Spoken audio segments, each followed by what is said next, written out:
السلام علیکم، آپ دیکھ رہے ہیں کے نیوز چینل انٹرنیشنل۔ دنیا بھر کی تازہ ترین خبروں سے باخبر رہنے کے لیے ہمیں جوائن کیجیے اور ہمارا چینل سبسکرائب کیجیے۔ رخ کریں گے ساہیوال کا، جہاں سے رپورٹ کر رہے ہیں ہمارے نمائندے گلفام حیدر قریشی۔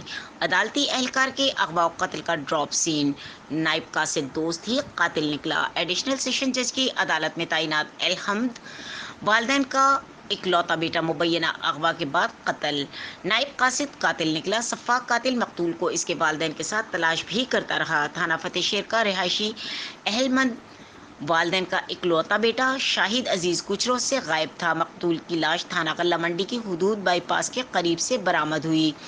پولیس فتح شیر اور غلہ منڈی نے تفتیش شروع کر دی ہے۔ ابتدائی طور پر ملنے والی معلومات کے مطابق عدالتی اہلمند شاہد عزیز کو اغوا کے بعد قتل کیا گیا۔ شاہد عزیز کو گزشتہ روز اس کے دوست عدالتی نائب قاصد رائے شہزاد فرید کھرل نے اغوا کیا اور گولی مار کر قتل کیا۔ ملزم نائب قاصد شہزاد نے گناہ چھپانے کے لیے مقتول شاہد عزیز کی لاش 133 نائل ایل نہر کے کنارے جھاڑیوں میں پھینک دی۔